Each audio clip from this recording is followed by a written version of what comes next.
ताज्या घडामोडी पाहण्यासाठी C24 तास या YouTube चॅनलला लाईक करा, शेअर करा, सबस्क्राइब करा आणि बेल आयकॉनवरती क्लिक करायला विसरू नका। पुणे नाशिक महामार्गाच्या लगत असणाऱ्या एकलहरे गावाच्या हद्दीमध्ये लोंढेमळा रस्त्याकडे येणाऱ्या जाणाऱ्या रस्त्याची दयनीय अवस्था झाली आहे। गेल्या काही दिवसांमध्ये झालेल्या पावसामुळे या रस्त्यावरती मोठ्या प्रमाणात पाणी साचतंय। या रस्त्यावरून ये-जा करताना शाळकरी मुलं, ज्येष्ठ नागरिक, महिला यांना मोठी कसरत करावी लागते। तसेच दुचाकी, चारचाकी वाहन चालकांना देखील या रस्त्यावरून गाड्या चालवताना मोठी कसरत करावी लागते।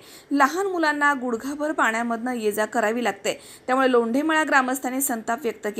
एकलहरे ग्रामपंचायतचे पदाधिकारी यांनी याबाबत योग्य ती उपाययोजना करावी, अन्यथा तीव्र आंदोलन केलं जाईल असा इशारा लोंढेमळा येथील ग्रामस्थांनी दिला। या प्रसंगी रामदास लोंढे, ज्ञानेश्वर डोके तसेच नवनाथ शिंदे, अजित लोंढे, बाळासाहेब लोंढे, संजय लोंढे, सचिन सोमवंशी, गोविंद सोमवंशी आदींसह ग्रामस्थ या ठिकाणी उपस्थित होते। रामदास मारुती लोंढे, मी गणेशनगर लोंढेमळामध्ये राहतो। या ठिकाणी हायवे लगत जे जीवन ट्रेडर्स आहे त्याच्या शेजारून आमच्या मळ्याकडे जाण्यासाठी रस्ता आहे। काय रस्त्याचं नाव असेल? त्या रस्त्याचं नाव लोंढेमळा रस्ता, लोंढेमळा सिंदेवाडी। परिस्थिती अशी आहे की पुढचा रस्ता भरपूर चांगला झाला आहे, पण हायवे लगत तोंडालाच अगदी अशी कंडिशन निर्माण झालेली आहे की लहान मुलं शाळेत जायला नको म्हणतात। काय त्यानंतर मोटरसायकलवाले, माझा मुलगा अक्षरशः त्या काय म्हणतात क्रीडा संकुलावरून जातो किंवा कधी कधी कॉलेजच्या ग्राउंडवरून जातो। कारण गाडीची परिस्थिती काय होईल हे पण सांगता येत नाही। मोटरसायकलला सुद्धा पाणी गेलं, अमकं झालं, काहीतरी काही ना काही त्रास होतो। तसा हा सिमेंटचा रोड आहे, हा झाला विषय समजा लहान मुलांचा किंवा मोटरसायकलवाल्यांचा, पण पादचारी जे पायी जातात, ज्येष्ठ नागरिक जातात, यांनी जायचं कसं? तरी प्रशासनाने जर काही शक्य असेल, अर्थात शक्य म्हणजे प्रशासनाला शक्य नाही असं काहीच नाहीये, परंतु कितीतरी दिवस झालेत अद्यापर्यंत कुणीही लक्ष दिलेलं नाही। निश्चित मला समजत नाही ग्रामपंचायत आपल्या एकलहरे गावामध्ये आहे किंवा नाही।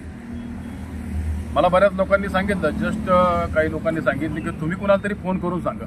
अरे म्हटलं, मी फोन करून सांगण्यापेक्षा जे ग्रामपंचायत सदस्य आहेत किंवा जे पदाधिकारी आहेत ते या रस्त्याने जात नाहीत का, किंवा या रस्त्यापासून जात नाहीत का? मग त्यांना प्रत्येक गोष्ट जर आपण सांगायची तर मग त्यांना कशासाठी निवडून दिले आपण? आपल्याला वेळ नसतो, आपल्याला काही समजत नाही, म्हणून त्या लोकांना आपण निवडून दिले की जेणेकरून बाबा ही शहाणीसुरती माणसं आहे आणि यांनी आलेल्या अडचणींना दूर केलं पाहिजे। परंतु मला वाटतं जेव्हापासून पाऊस चालू झाला तेव्हापासून अद्यापर्यंत कुठलीही ॲक्शन याच्यावर आलेली नाही। तरी त्वरित जेवढं शक्य होईल तेवढं या रस्त्याची अंमलबजावणी करावी, जेणेकरून ज्येष्ठ नागरिक, लहान मुलं, मोटरसायकलवाले यांची व्यवस्था होईल। आता तुम्ही माझी फोर व्हीलर येताना पाहिली असेल, त्या फोर व्हीलरची काय अवस्था होते, पाणी कुठपर्यंत उडतंय। जर काचा बंद केल्या नाही तर मला वाटतं डोळ्यात पाणी गेल्याशिवाय राहणार नाही। असं तुम्हाला धन्यवाद देतो।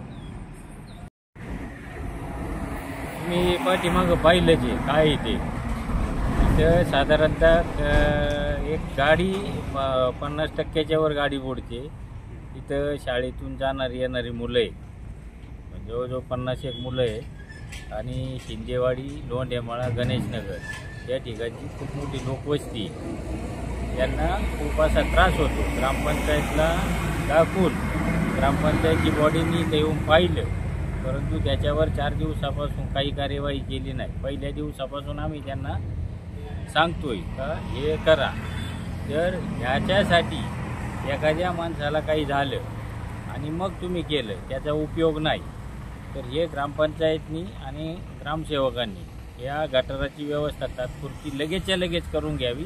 नंतर तुमची एकलहरेची ग्रामपंचायत जी आहे ती दुर्लक्ष करते का या गोष्टीकडे? हा, दुर्लक्षाची। ग्रामस्थांनी सांगून देखील ग्रामपंचायतची बॉडी आली होती, ग्रामसेवक आले होते, त्यांनी देखील आमचं म्हणणं कुठल्या प्रकारचं ऐकून घेतलं नाही।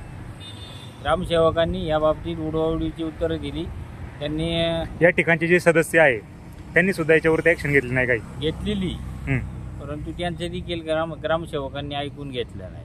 आणि आमचं म्हणणं आहे त्यांनी ऐकून घेऊन याच्यावर कार्यवाही ताबडतोब करावी, अन्यथा हे जर 2-3 दिवसात काही जर नाही केलं तर आम्ही आंदोलन उभं करू, आंदोलनाच्या पावित्र्यात जाऊ। रस्त्यावरती पाणी साठले, रस्त्यावरती भरपूर गुडघाभर पाणी साठले। आमच्या मुलांना काय जाता येत नाही, शाळेतल्या गाड्या बंद पडतात, आमच्या ते 4 वेळा ग्रामपंचायतला सांगून सुद्धा ते बी काही कारवाई करत नाही. त्यासाठी याच्यावरती काहीतरी कारवाई व्हावा. होऊ शकता. पुन्हा नाशिक हायवे आमचा लोंढामळ्यात जायचं इथं रोड आहे. तर रोडवरती एवढं सारं पाणी साचलेलं आहे. तर जाण्या येण्याचे लहान मुलं असतात, शाळेत जायला पण एवढे त्रास होतो मुलांना. पाण्यातून गुडघे एवढे पाण्यातून जावं लागतंय. तरी याच्यावरती यांनी तुरंत कारवाई केली पाहिजे.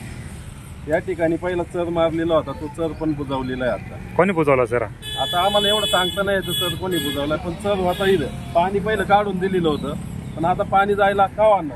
पहिले इथं पाणी जात होतं साईडनी, पाणी साचत नव्हतं. आणि आता ही गंभीर परिस्थिती एवढी निर्माण झालेली आहे, त्याच्यावरती काहीतरी पर्याय काढला पाहिजे. मी किशोर लोंढे बोलतोय. तर रस्त्यावरचं पाणी आमच्याकडं आतमध्ये येऊन खूप मोठं मुलांना, लहान मुलांना त्रास होतो. आणि इथं पहिला चर होता, आता खांडलेला या तरातून पाणी जात होतं. पण आता काही ते चोर बुजून गेल्यामुळं ना रोडवाले पाहती, ना ग्रामपंचायतवाले कोणी पाहती. आणि इथलं प्रशासनाचं सुद्धा लक्ष नाही. त्याच्यामुळं आम्हाला खूप त्रास होतोय. गाड्या बंद वगैरे पडतात आणि लहान मुलांना तर जाताच येत नाही. कुठलाच रस्ता इथं राहिले नाही मुलांना शाळेत जायला वगैरे. काही वयस्कर लोक जातात गावात वगैरे इकडे तिकडे, त्यांना पण जाता येत नाही. त्याच्यामुळं या प्रशासनाने आणि रोडवाल्यांनी आता विचार करून ग्रामपंचायतवाले त्यांनी याच्यावर लवकरात लवकर कारवाई करावी. अन्यथा मोठं आंदोलन इथं करण्यात येईल अशी मी ग्वाही देतो. स्वप्नील जाधव, सी 24 तास, आंबेगाव. उन्हाळा आलाय, गरमी जाणवायला लागली आहे, पण चिंता नको. इलेक्ट्रॉनिक वस्तूंच्या खरेदीसाठी एकच विश्वसनीय नाव, साईराम इलेक्ट्रॉनिक्स अँड बॅटरीज. आम्ही घेऊन आलोय कडक उन्हाळ्यातील थंडा कूल इलेक्ट्रॉनिक वस्तूंची नवीन range. Sairam electronics and batteries, खरेदी विक्री संघ, व्यापारी संकुल, Nagar Manmad road, Rahuri. Sairam hospital, test tube baby centre. मी डॉक्टर स्वप्नील माने, स्त्रीरोग, वंध्यत्व व दुर्बीणद्वारे शस्त्रक्रिया तज्ज्ञ. आमच्याकडे दुर्बीणद्वारे शस्त्रक्रियेसाठी लागणारे सर्व अत्याधुनिक उपकरणं अवेलेबल आहेत. त्यामध्ये 3D 4D कॅमेरा, तसेच रुग्णांना 10 ते 20 ml रक्तस्राव होतो. पेशंटला खूप आरामदायी ऑपरेशन होतं. सूक्ष्म आजार बाहेर काढले जातात. 10 पटीने पेशंटच्या अवयवांचं निराकरण करता येतं आणि आजाराचं उच्चाटन केलं जातं. साईराम हॉस्पिटल, लॅप्रोस्कोपिक सेंटर आणि test tube baby centre, court area, Bhagyashree हॉटेलच्या पाठीमागे, राहुरी.